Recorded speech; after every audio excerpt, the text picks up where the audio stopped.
navzočnosti smo povabili tudi evropskega poslanca magistra Branka Grimsa, ki ga sedaj vabim k mikrofonu.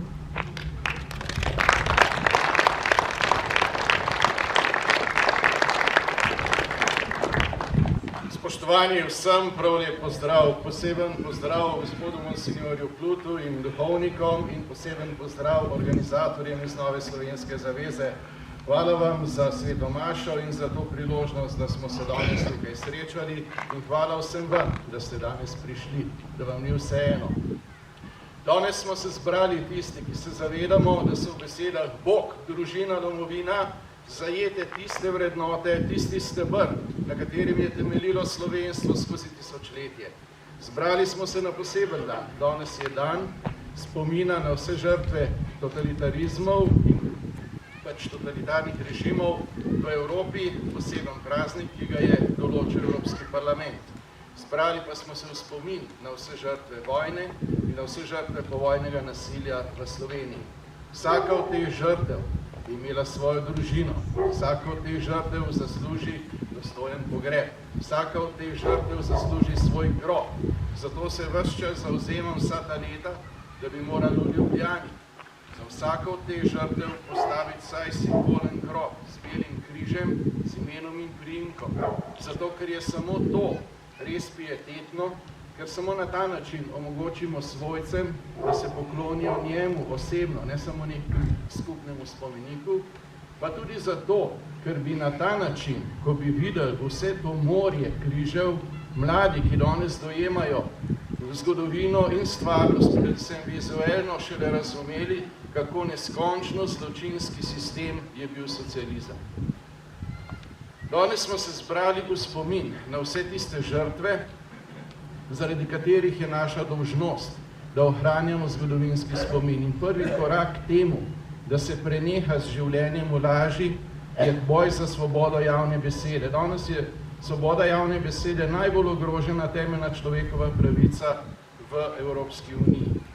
In naša dolžnost je, da storimo vse, da se to ohrani. Kajti samo na ta način lahko razkrinkamo, kaj so laži in pokažemo, da je resnica ena sama. Da bi to razumeli in razumeli ta trenutek, si pogledajte samo to. Še v prejšnjem režimu, totalitarnem režimu, ko sem še hodil v šolo, so nas v gimnaziji učili, da je bila tam Mačkovi vili na tisti predvečer sedanjega praznika 27. aprila ustanovljena protiimperialistična fronta za boj proti Angliji, Franciji in Ameriki, torej za kolaboracijo z nacizmom in fašizmom. Ker je tudi logično, ker je takrat bilo zavezništvo, podpisan tudi Molotov-Ribbentrop sporazum med nacisti in fašisti in morate pa se zavedati tudi tega, da je takratna socialistična internacionala podpis tega sporazuma, kar je povedal tudi Načkov Zore v svoji pridigi pred leti, pozdravila kot poseben dosežek, kot dokaz, kako lahko različne oblike socializma uspešno sodelujejo pri poti do skupne zmage socializma. In to pot je lepo opisal gospod pesnik Matej Bor. Vaš Bog je rop, požig, umor. In vse to je bilo izpostavljeno, vse to je bilo tisto, kar je zaznamovalo Slovenijo trajno v letih druge svetovne vojne, po njej pa še mnogo huje. Danes zgodovinarji ugotavljajo, da je bilo od strani tistih, ki so zlorabili željo Slovenk in Slovencev potem po svobodi, potem, da bi se uprli okupatorju, da je bilo strani teh, torej ubitih, več kot 2300 žensk in več kot 600 mladoletnih otrok. To ni bila v resnici borba proti okupatorju. Oni so okupatorja zlorabili kot orožje zoper slovenstvo, zoper slovenski narod. To je bila borba proti slovenskemu narodu, za internacionalni socializem ali za socializem, kot ga pojmujete s preprosto besedo danes. In zato, da bi opozorili na ta zgodovinska dejstva, je seveda potrebno ohraniti svobodo besede. Potrebno pa je storiti še mnogo več od tega, kajti treba se je zavedati, da to, kar se je začelo takrat, se na nek način najbolj simbolizira prav v kraju, ki je na ta način nekaj posebnega, slovenski simbol, v kraju, v katerem smo danes, to pa so Rovte. Kajti tu so v času po drugi svetovni vojni komunisti oziroma socialisti pod rdečo zvezdo pobili prav vse moške. To je genocid. In to je tisto temeljno sporočilo, ki ga moramo vsi ponavljati. Po drugi svetovni vojni so revolucionarji v Sloveniji zagrešili genocid nad slovenskim narodom. Že samo to, da so uničili, ubili, izgnali praktično ves cvet slovenskega naroda, elito naroda in potem sebe vsilili kot lažno elito, ki je bila seveda neuspešna in po 45 letih pripeljala do popolnega propada socializma, je oblika genocida. Kajti, če odstraniš najbolj sposoben del, če odstraniš tiste, ki lahko popeljejo naprej, ki so sposobni ustvarjati, potem uničiš jedro. Ampak v tem primeru, ko pa gre za Rovte, pa je to kronski dokaz. Kajti, če ubiješ vse, kar je moškega spola, ne glede na starost, potem enostavno onemogočiš, da bi obstajal narod še naprej. To pa je genocid. In to je bistveno, kajti genocid je zločin proti človeštvu in ne zastaran. Zaradi tega je to tako pomembno in zaradi tega je ta kraj Rovte tako simbolen za Slovenijo. Vsega tega se žal v šolah ne naučimo. V šolah se ne naučimo niti tega, da so internacionalni socializem, nacionalni socializem in fašizem v resnici samo tri oblike enega in istega totalitarnega sistema oziroma pošasti, kolektivizma. In da je njihovo nasprotje, da ni med njimi nobenega silnega nasprotja, kot seveda ves čas govori levičarska propaganda, ampak da je nasprotje med njimi in svobodo, ki pa je temeljna, desna vrednota in na kateri temelji ves moderen svobodni svet.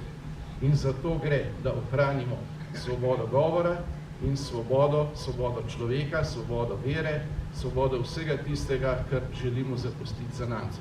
To je pomembno zato, ker smo danes v svetu, v katerem se pravzaprav nadaljuje genocid nad slovenskim narodom. Dajmo premisliti, kaj je v resnici ta kultura smrti, ki se tako vsiljuje. Za bolne, za starejše, za tiste, ki ne vidijo prihodnosti, eutanazija. Za nerojene splav. To je kultura smrti. Kultura smrti, ki vodi v uničenje naroda. Ženskam se dopoveduje, da ne rabi otrok, da je otrok, ki je v resnici nekaj najlepšega na svetu. To govorim tudi kot oče, treh čudovitih otrok.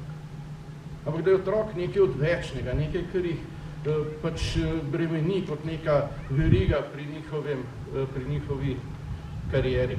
In dokam to pripelje, danes lahko vidimo tudi v kakšni sosednji državi ali pa čez lužo, kjer v tem trenutku so eni od držav pod seveda levičarsko oblastjo ravno kar uzakonili, da lahko otroke splavijo, pomislite to, do samega rojstva. To ni nič drugega kot tisto, kar so imeli stari Rimljani, ko so otroke metali dojenčke psom, če niso bili ta pravi. Iz civilizacije nazaj v barbarizem. Ali pa, če želite drug primer, tam danes ženske protestirajo v podporo ženski, ki je umorila svoje 3 otroke in zbirajo zanje denar. To je popolna blaznost, to je odmik od tistih temeljnih vrednot. In zaradi tega so te stvari, da ohranjamo zgodovinski spomin, da ohranjamo prave vrednote, tako izjemno pomembne in da se zavedamo, da v resnici ti skrajni levičari sovražijo svoj narod. In najbolj odvratna oblika, najbolj slaba oblika rasizma je sovražiti svoj lasten narod. Proti temu je treba nastopiti. In proti temu je treba nastopiti s svobodo govora, proti temu je treba nastopiti pozitivni smeri, proti temu je treba storiti vse, da se danes s kulturo življenja nadomesti kulturo smrti, s veseljem do življenja. Da se zavedamo, da vse tisto, kar nam po drugi strani prinašajo kulturni marksisti, ko ponujajo uničenje podjetništva, blaginje s lažnim zelenim prehodom, utemeljenim na lažeh, pa po drugi strani s masovnimi migracijami, s katerimi, ker prihajajo iz drugega okolja, uničujejo našo kulturo, naš narod, našo vero, uničujejo temelje obstoja slovenskega naroda. Zaradi tega je ta trenutek, v katerem smo, tako pomemben. Zaradi tega je tako pomembno, da ohranjamo to zavest, zgodovino in te vrednote za naslednje rodove, da se zgodovina ne bi še ponavljala, da se ohrani slovenski narod, da ohranimo ne samo spomin na tiste pred nami, si zaslužijo vse spoštovanje, ampak da ohranimo tudi Slovenijo in slovenski narod za tiste za nami.